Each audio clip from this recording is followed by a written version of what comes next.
Doctor doctor काहीच improvement नाहीये का?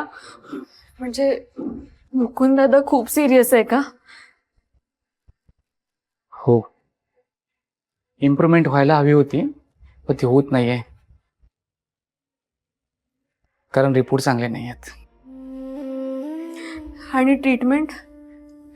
ती योग्य सुरू आहे, पण पेशंट ट्रीटमेंटला म्हणावं तसं रिस्पॉन्स देत नाहीये. एव्हाना त्याला शुद्ध यायला हवी होती. पुढच्या काही तासात जर शुद्ध आली नाही तर आय एम अफ्रेड त्याला व्हेंटिलेटरवर ठेवावं लागेल. कदाचित तो कोमातही जाऊ शकतो.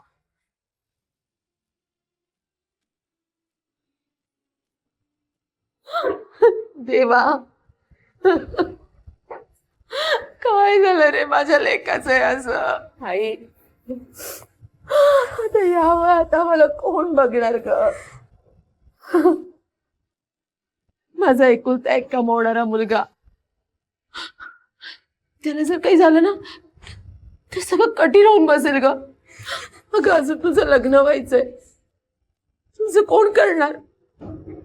नाही, आणि तू जर का कोमात गेला तर ते किती दिवस, किती महिने, किती वर्ष लागतील काहीच सांगता येणार नाही. आणि एवढा सगळा खर्च. आई, अगं ते आता महत्वाचं आहे का? नाही, आता तेच जास्त महत्वाचं आहे. आरकेच्या हातून जर खरंच ऍक्सिडेंट झाला असेल तर तो सगळा खर्च करेल ना.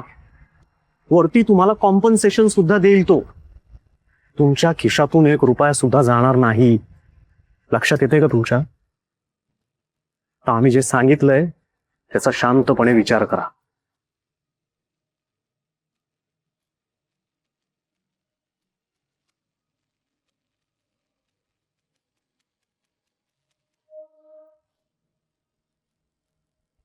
तुझ्याकडे मुकुंदचा मोबाईल आहे ना? हा हा हा हा मुकुंदचा मोबाईल आहे ना तो? एक मिनिट, काय करतेस आई त्याच्यात तू? काय करतेस? तेच से मला या आधी करायला हवं होतं.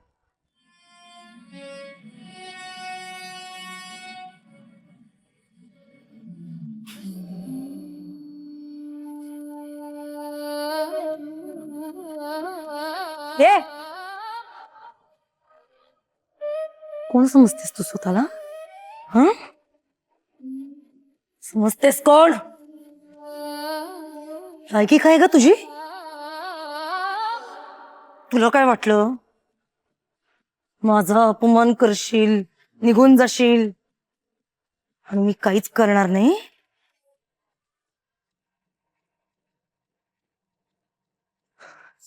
सापडला.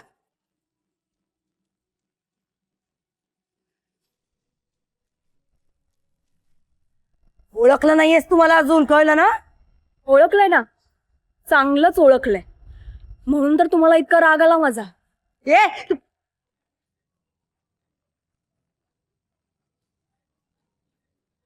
मुकुंदच्या फोनवरून कॉल.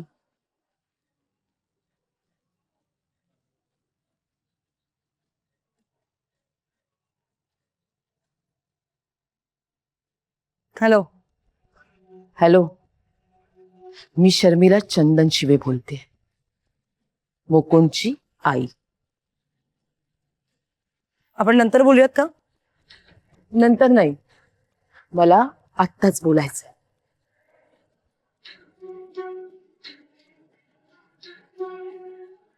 बोला. आता पुढचं काय? पुढचं काय म्हणजे? पोलीस म्हणतात तुम्ही हे प्रकरण दाबायला बघताय. माझा पोरगा इथे मरणाच्या दारात उभा आहे आणि तुम्ही मला एकदाही फोन केला नाही, त्याला एकदाही भेटायला आला नाही. मी माझ्या दृष्टीने मॅनेज करते सगळं. मॅनेज करताय की लपवताय?